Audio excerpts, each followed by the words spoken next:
Guten Morgen, children. I've been playing around with this teensy little hobby project of mine.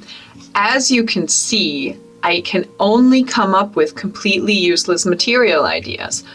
But who cares? The thing is, this graph is from when I first started learning Substance Designer, and it's the first graph that actually uses sort of 3D elements in it. So I remember getting so excited about the fact that I had found this way to bring in something more 3D than just beveling something. So I thought maybe I could compile all of the ways that I know of creating height information for objects. So less organic stuff, so less of like a ground or rocks or something, and more like specific objects, maybe even architectural things. This way I could potentially save a few people some time. So I divided height maps into 4 categories. So the first category is the most simple one and the one that I'm assuming everybody has already used, and that's using basic shapes and then beveling them in one way or another. So we'll start with the actual bevel node. This is a node that probably everybody knows. It just creates a bevel the way that you would create a bevel in a 3D software. A bevel node can have a negative distance, which means the bevel goes inward,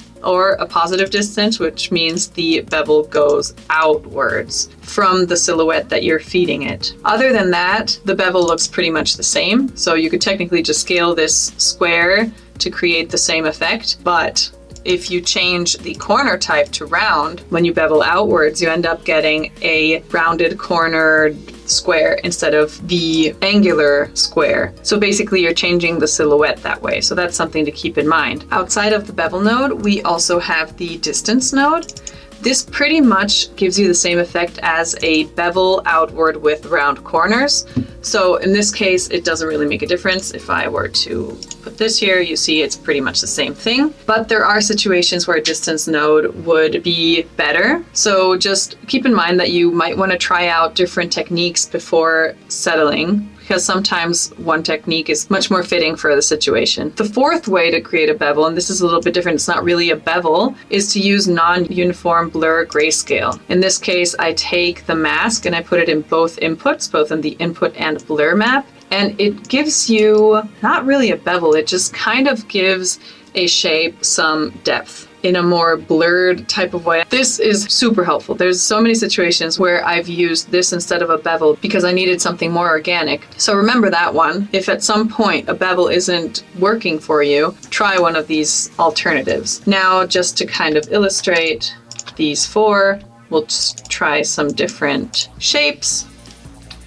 Here's the bevel inward, the bevel outward, distance. Once again, creates the same thing as the bevel with rounded corners. And again, non-uniform blur grayscale is where the real difference is at. Obviously, if you play around with the intensity, you'll get different results. See, that's just like puffing it up. So that's pretty cool. That's very different, I'd say, to this. Here's another shape to illustrate the difference between a bevel and a non-uniform blur grayscale. So that was just based on using the shape node. The shape node actually includes other patterns. Square and disc are the only ones that are just masks. So only black, white, and not grayscale with a gradient. So the other ones basically already have height information on them. But you should definitely click through them every now and then and see the different patterns that you can choose from, because there's always situations where you might need them. The other one, and this is kind of random, but it's just a star, but beats having to make your own star. So you can just directly start with that.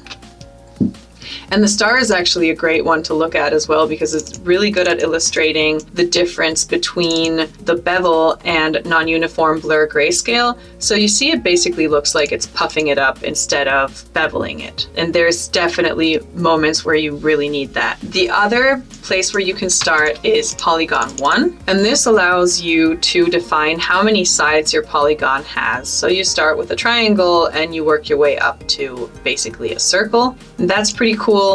It also has a few different things that you don't have in the shape node. And that's, for example, that you can explode it into triangles and then change the triangle size in the X and Y axis. So basically you're creating something completely different than what you would actually imagine when you're talking about a polygon. The other option you have, if you need a really particular shape, is to import a bitmap.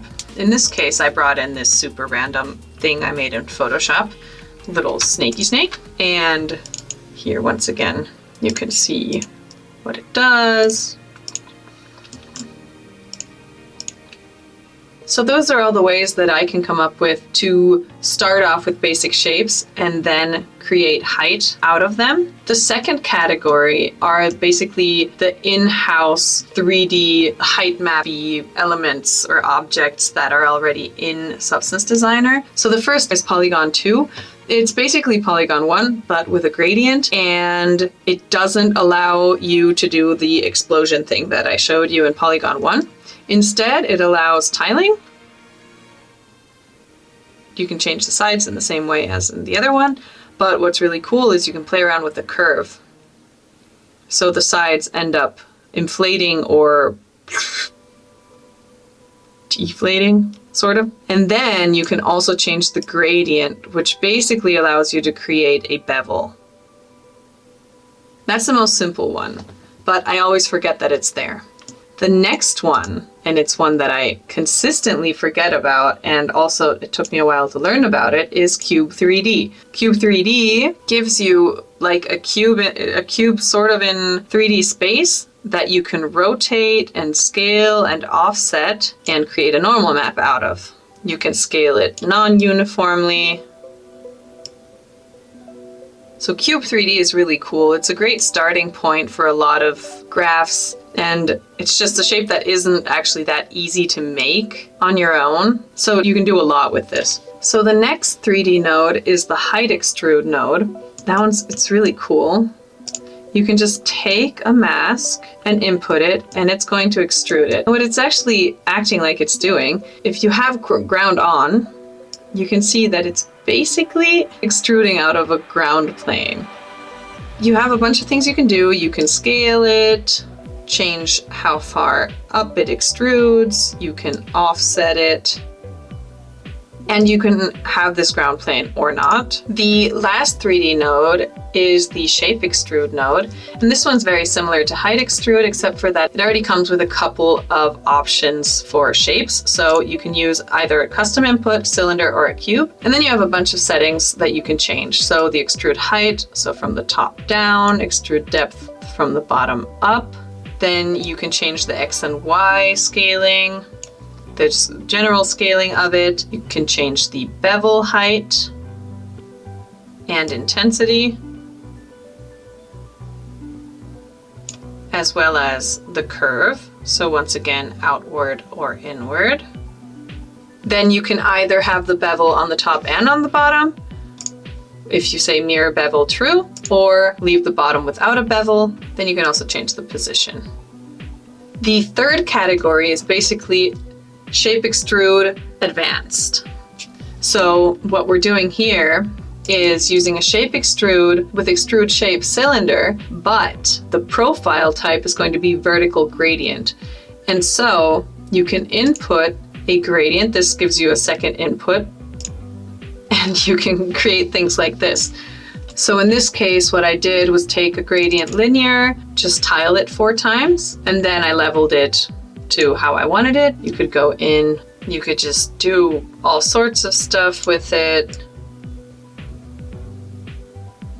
Looks a lot like a screw sometimes. So that's really cool. That's with profile gradient. Then you can use a shape extrude with a profile type mask. And you need a mask that has dark enough values. So I used this one, for example. And what's different about this one is that you actually have parts where there's nothing. So it actually masks out parts. It actually cuts through. Here, let's go here. So if you're using profile type mask, it's not really changing the shape so much as it is masking out parts. So like the darkest part of the mask you're sending in.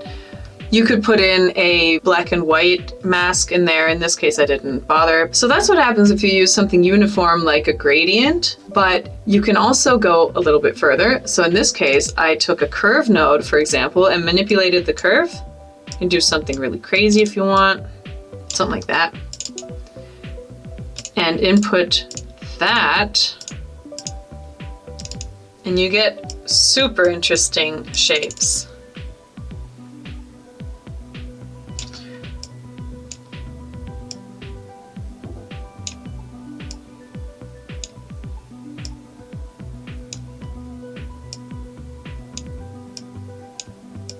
And the shape extrude with the mask, it really doesn't make a huge difference since it's only taking the darkest areas and masking it out. So that's not very interesting. So you could get really specific about it. For example, if you wanted to make a vase, you need to rotate this by 90 because it needs the vertical information. But yeah, like you don't have to do anything and you already have a vase. And if you just keep adding some points, you can just, it's ridiculous. So cool. Or like ornaments. The possibilities are endless. Do-do! And then, if you want to get a little bit more creative, maybe you need more organic shapes, you can, instead of using curves, use a noise.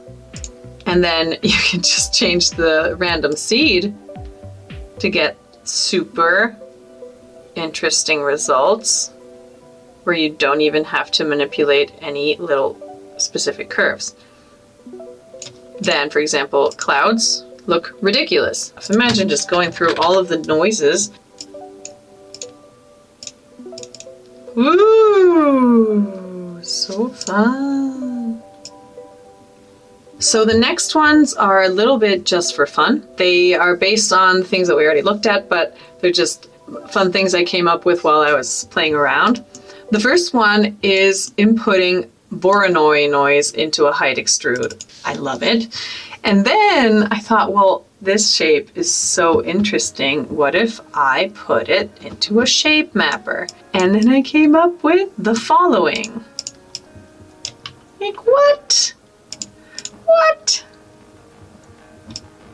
That's like no work to make such a cool like ornament thing. If I change the scale, this could become like an ice thing, or I don't even know. I'm definitely going to find a way to use that in the past.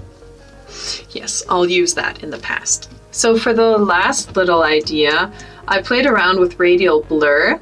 And for example, I started to put in a letter. In this case, the S I thought looked really cool, but you can just play around with different letters and different fonts and come up with something. And then the last one I did was take different shapes and put them through radial blur. This is also a really interesting shape. In this case, it's really helpful to put everything through a Blur HQ grayscale, because if you don't, you end up with really, really fun normal maps. So I have 3 little tips for dealing with height information, especially if you're trying to blend different height maps together. This might help, especially if you're going to use displacement. So for example, here I'm blending these 2 together, and maybe I want this little S curve to be at about the same depth as this top part, or at least as this area here. Maybe I just can't tell what grayscale value this has in comparison to this. To me, it looks pretty similar. So I have a few things that I do to check that. The first thing would be to change the scaling of the displacement in the 3D view. See here, the displacement is at 1, so you can barely tell what's going on. So I am in metallic roughness, tessellation, and displacement. And here I can change the scale. So now with a scale 10, you can tell that each one of these things is further back. So clearly this is a darker gray than this. The other thing I would do if I'm not yet looking at things in the 3D view, I haven't even put things in a height map, then I would go here in the 2D view and show the information tab, and I would actually just go and check what value the pixels have in each area. So here we have a value of 255 here in HSV 255. So white If I go back to this one, I have 175. And if I go back one further, I have 83, or a range here between 70 and 90 or something. So clearly this one's way further back than this one, and this or than this one. So I could already gauge, I might need to use a levels on this, or I might need to blend in a different manner so that things are at about the same depth. So the third thing I do when I'm working with height is to put my height maps into a normal map every now and then, just to make sure that I'm doing things right. I mean, a normal map is technically more complex, but sometimes if you just use a high intensity normal map, you can catch things that you wouldn't have caught otherwise. For example, really low or really high values that you didn't see in the black areas or in the white areas, you can see in the normal map. So you might actually find artifacts or something that you wouldn't have seen in the grayscale image. So that's the third thing I do when I'm working with height maps. So I hope there was something useful in this video for everyone. I know I kind of found out a few things that I didn't even know. So yeah, thanks for watching, and consider subscribing. It really helps a lot. I'm going to continue posting about Substance Designer and Painter, potentially any Substance 3D software, and in the future some Blender as well. Okay, bye! Stop.